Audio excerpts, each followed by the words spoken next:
El trabajo de la Secretaría se ha concentrado en varios aspectos, apoyando las grandes inversiones del gobierno federal, o sea, los grandes proyectos regionales, ¿no? En este caso, el Tren Maya como una base de desarrollo mucho más sustentable para la península, basada en el turismo, y de ese turismo la preservación ambiental y, digamos, el goce y conservación de todos los monumentos históricos y culturales de la península. Vamos trabajando en varios aspectos. La primera es la parte del ordenamiento del territorio. Y cuando digo el ordenamiento del territorio, eso quiere decir que donde haya una vía de tren, donde haya una estación, se actualiza los programas de desarrollo urbano municipales, que son sumamente importantes porque es el sustento del otorgamiento de los permisos de construcción.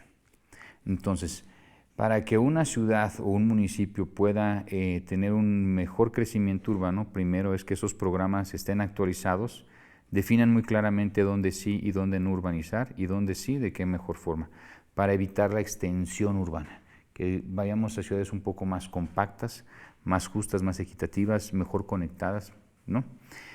Ese es el primer punto, ¿no? Entonces, todos los municipios donde atraviesa el Tren Maya se actualizó con criterios de compactación, sustentabilidad y no expansión urbana, ¿no? Porque lo último que queremos es un tren que expanda las ciudades, queremos un tren que compacte las ciudades. El segundo trabajo que se hizo fue la liberación del derecho de vía. Entonces, toda la vía en su conjunto, ¿no?, en un 80%, más del 80%, son procesos que lleva a cabo la Secretaría, la liberación del derecho de vía.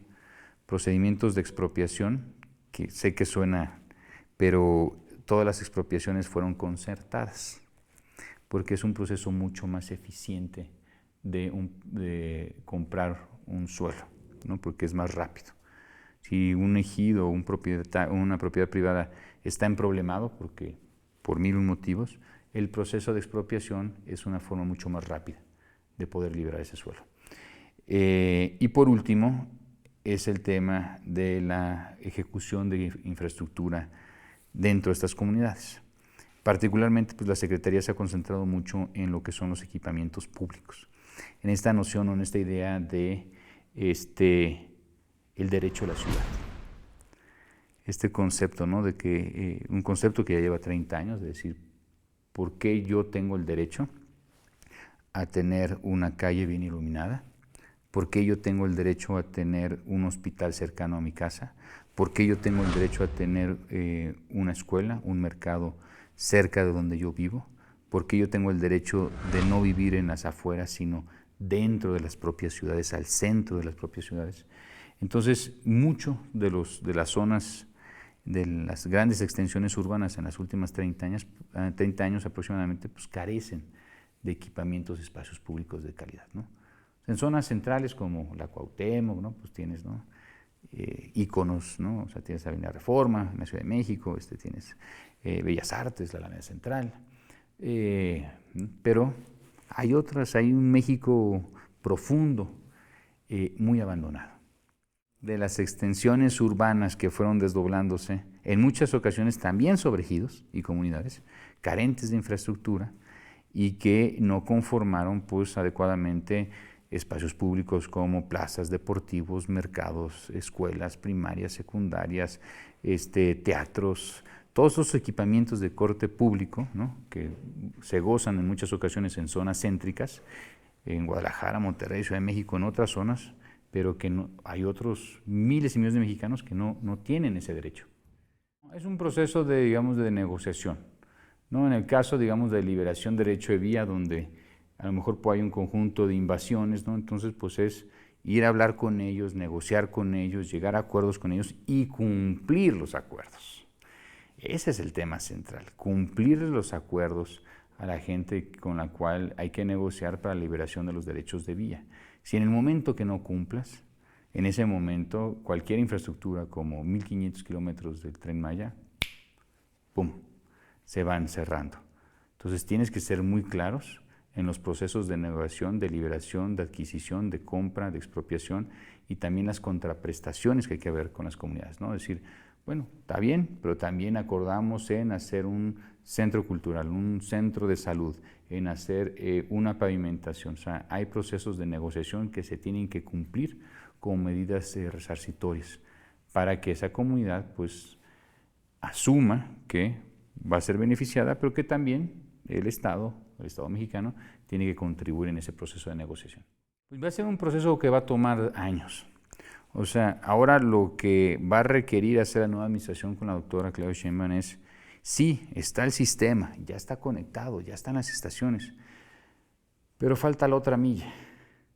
Eso quiere decir que o sea, hay un programa que determina la ubicación de una estación y que determina que esa población de turistas van a un punto determinado. Ese punto de conexión entre un centro histórico, una playa, en este caso, no sé, Tulum, o sea, pues requiere, ¿no?, una secuencia de intervenciones del Estado para propiciar, ¿no?, pues que el goce y el disfrute de esa movilidad turística pues llegue a buen puerto. Eso va a ser, digamos, la segunda etapa del Tren Maya. Y eso va a requerir, digamos, también un proceso pues, de planeación urbana, de determinar, ¿no?, si va a ser un carril confinado que te va a llevar al centro turístico, no va a ser un carril confinado, cuáles van a ser los usos de suelo en ese punto de conectividad, va a ser vivienda, va a ser comercio, con qué densidades correspondientes, todas esas decisiones. Y algo también muy importante es también actualizar la capacidad de recaudación predial de los municipios, el famoso predial, ¿no? El actualizar los catastros para que entonces tengan mayor capacidad de recaudación los municipios, porque se van a presentar a un mayor gasto presupuestario en relación a agua, luz, drenaje, pavimentación, ¿no? Entonces hay que encontrar los mecanismos para que esos beneficios de desarrollo urbano puedan tener mejores formas de distribución. Para que no pase como en algunas ciudades, ¿no?, como Tulum, ¿no?, donde puedes encontrar en Tulum departamentos de $1 millón, pero sales y no hay calle, y no hay banqueta, y tampoco hay drenaje. Entonces hay que, digamos, encontrar mecanismos más de mejor distribución de esas ganancias para que no solamente se queden con privados, sino que también permeen en las estructuras urbanas. Para las comunidades, es muy poco, o sea, un caso específico es, por ejemplo, el Parque Nacional del Jaguar, que sí, preferentemente es para el turista, pero con excepción de eso, en Escárcega, en Valladolid, en Mérida, en Tinum, en Cancún, en todos los diferentes puntos, son más o menos como 115, 16 obras, son para las propias comunidades, desde estaciones de policías, desde estaciones de bomberos, clínicas de salud, mercados, subcentros históricos, plazas públicas, son para las comunidades. O sea, la idea o la concepción teórica es, sí, bien las estaciones, pero los equipamientos van a otros puntos de la ciudad, porque una estación no de forma automática permea la distribución de la riqueza. Sí, a lo mejor a 2 cuadras aumenta la plusvalía, pero ¿qué pasa en las periferias? ¿Qué pasa a 1, 2, 3 kilómetros? Esos beneficios de esa estación directamente es raro. Indirectamente sí, pues van a generar nuevos empleos, etc. Pero ¿qué pasa con las comunidades en las periferias de esas estaciones? Ahí es donde hay que tratar de permear la redistribución en algo tan visible, que es muy palpable, que es pues, los espacios públicos y los equipamientos. O sea, si ya están los instrumentos, no automáticamente, aunque se pongan dentro, se inscriban en el registro público de la propiedad para decir, si un notario, ¿no?, hace una transacción fuera de lo que marca el programa, ojo, usted tiene consecuencias, porque dio permisos de construcción en el mangle. De ahí no se puede construir. No solamente eso, sino que tiene que haber un seguimiento. Entonces, tiene que, sobre todo en lugares, digamos que la planeación urbana no era un elemento central en la política, se tienen que empezar a conformar instituciones locales.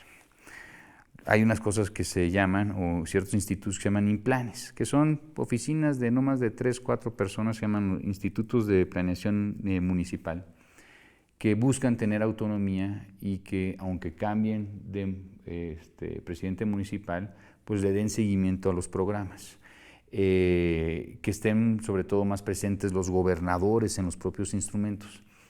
No es, digamos, muy común en México, en el Estado mexicano, darles la seriedad correspondiente a estos instrumentos, pero es extremadamente importante porque todos los permisos de construcción del país, todos, ya sea la Cuauhtémoc, ya sea un municipio de 10,000 habitantes en Oaxaca, se sustentan legalmente con estos documentos. Y por ejemplo, muchas veces, a veces pregunto, ¿quién ha leído el programa de desarrollo urbano de la alcaldía donde vive? Bueno, casi nadie los lee.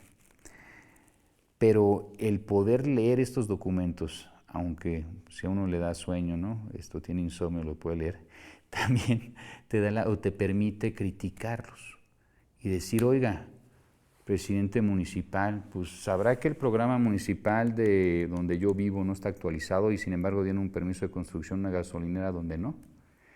O sea, es una herramienta extremadamente potente de toma de decisiones a la ciudadanía estos instrumentos. Solamente tenemos que promoverlos y difundirlos, criticarlos y mejorarlos. ¿Y dónde está la última versión? Pero si yo fuera abogado, ¿no? Y quisiera yo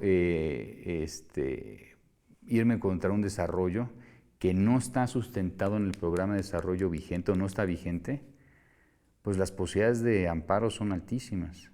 Casi nadie toma como referencia los programas municipales, pero ahí hay una oportunidad de la ciudadanía de poner un control.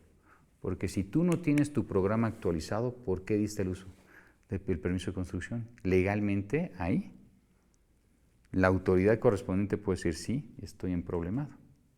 ¿Por qué di la autorización si el programa no está actualizado? Pues mira, lo más importante es estas obras o cualquier obra, ¿no? Es, digamos, el que se involucren en los procesos de la conformación, de la toma de decisiones, de la construcción, el seguimiento y la operación. Nosotros el 49% de nuestro tiempo lo destinamos a la obra per se, pero la obra per se no es el fin último, como tampoco un tren es el fin último. El tren es un medio para promover un desarrollo más sustentable, que no devasten la selva con amplias zonas de producción agropecuaria. Es un medio para una forma más sustentable. Entonces, bajo la misma lógica, pues la obra en sí no es el fin, es poder otorgar oportunidades de desarrollo a esas comunidades, ¿no? Entonces es muy importante el tema de la apropiación y creo que un valor agregado en que algo te llame la atención y digas, sí quiero que sea mío o me importa, es que le encuentres un valor agregado. Y es ahí, creo yo, desde nuestro punto de vista, que la arquitectura juega un papel social muy relevante.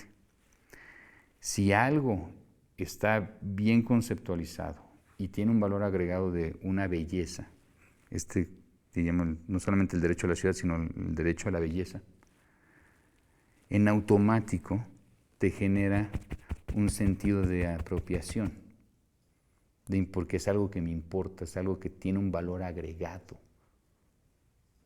Y es ahí donde ese valor agregado es una forma de afianzar una permanencia y un uso. Puede ser visto como un tema de intercambio de identidades, puede verse como un mecanismo, digamos, de encontrar una funcionalidad a un espacio que no tenía una funcionalidad y que ahora, digamos, me identifico con ese espacio. Los espacios públicos son espacios en general de conflicto. Vamos a decirlo así. Todo espacio público es un espacio de conflicto. Es la calle donde entonces yo tengo un conflicto con un coche, con un peatón, etcétera, etcétera. Pero si ese espacio público lo puedes transformar a un espacio que no genere un conflicto, sino todo lo contrario, sino que genere oportunidades para pues resarcir los conflictos, los problemas sociales, los problemas personales, ¿no? Que una mamá pueda llevar a un parque a su niño en la tarde, en la noche, que esté segura porque está bien iluminado el parque, porque se siente seguro. Entonces genera un sentido de permanencia porque tiene una utilidad personal en algo que no existía antes. Y se va digamos, incentivando poco a poco el cuidado, ¿no? La preservación y luego la demanda, que ese es el fin último, a la autoridad de que lo cuide. Algo que nos pasa, por ejemplo, en los primeros equipamientos de espacios públicos del 2019-2020 es que ya no tienen problemas de operación y mantenimiento casi. Los que sí ya los tenemos así como analizado muy claro. Más o menos un equipamiento de espacio público cuando se entrega tiene 8 meses de que corre riesgo. Porque más o menos tarda 8 meses de que el sentido de apropiación llegue. No es un tema inmediato. No es que te genere una plaza, un parque, un deportivo y a la semana digas, ya, es mío. No. Toma aproximadamente un año. Pero en un año, si se le da un seguimiento político a ese espacio con el presidente municipal, decir, oiga, pague la luz, abra el espacio, ponga equipamientos, ponga clases. Al año ya tenemos claro que ya corre menos riesgo el espacio, porque ya hay una preservación y hay una demanda de la ciudadanía a la operación. Es un año de riesgo que hay que cuidar. Tiendes a cuidarlo más. Digamos, si hay un sentido digamos, de agrado a ese espacio, la tendencia tiende a ser de cuidarlo más, ¿no? O de preservarlo más. Sobre todo si está en una aproximación a tu casa. O sea, si ese equipamiento está, digamos, 3, 4 cuadras de mi casa, entonces sí hay un sentido de aproximación y ese sentido de aproximación te genera un sentido de permanencia, de que eso de alguna forma es mío. Eso tiene que ver con un radio de aproximación. El tema, digamos, de la belleza o la concepción estrecha de la belleza de la ciudad es una concepción universal, no importa tu nivel socioeconómico, tu ubicación, todo tiene, o sea, la adaptación, la conservación del espacio, lo hemos visto desde comunidades muy marginadas en las afueras de Tijuana, donde la ausencia del Estado es notorio, y hay otros actores que dominan esos territorios. Pero a pesar de que se dominan esos territorios por terceros, que no es precisamente el gobierno, se generan vínculos comunitarios y de preservación de sus espacios. Puede haber, seguramente puede sentirse, pero no es algo que el hecho de tener un valor agregado que está inmediato, ya es un valor positivo. Y algo importante es que en muchas ocasiones, si no hubiera ese espacio, no habría ningún motivo por el cual después de 6 meses el municipio metió líneas de agua, llevó pavimentación. Entonces, una cuestión de la teoría urbana es que cuando tú haces un equipamiento en esos puntos y haces un sentido de identidad y comunidad, tiende la infraestructura a ir allá.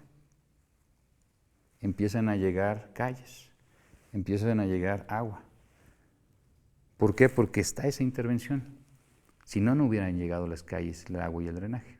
O sea, digamos, los equipamientos, los usos intensivos, ¿no? Este tema, como tú dices, de los skates, en general es una infraestructura extremadamente económica, porque cuesta casi lo mismo que hacer una banqueta, solamente que pues, es una banqueta con una forma pues, especial, pero no cuesta más que hacer una banqueta. O sea, el costo promedio de hacer una banqueta, nomás que cuesta un poco más, un 15% más por metro cuadrado, pero te genera un espacio que siempre que los hacemos es como, no hay un skatepark que hayamos hecho que no esté lleno. Siempre están, pero...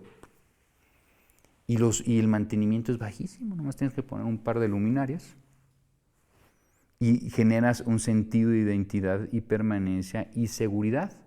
Aunque vayan los chavitos, ¿no? Pues hay un sentido de seguridad porque pues, ¿no? Pues van de diferentes edades y luego en tus propios programas puedes hacer espacios de skate para niños chiquitos y luego al ladito intermedios y luego profesionales, entonces mezclas 3 edades diferentes en una sola afición. Entonces también el nivel de complejidad puedes mezclar diferentes edades. O sea, déjalo para los niños, que los niños tengan su pequeña versión chiquita para principiantes, luego la mediana y luego la profesional. Entonces le das continuidad a una sola profesión. En general, ¿no? Equipamientos, espacios públicos que no sean de calidad, pues, no generan un sentido de identidad, ¿no? Y es algo que pasó durante muchas décadas y sigue pasando, de que la obra pública pues, perdió la calidad. Tuvimos una muy buena política pública por varios años, de proyectos importantes, ¿no? Había mencionado, ¿no? Siglo XIX, siglo XVIII, incluso principios del siglo XX, ¿no?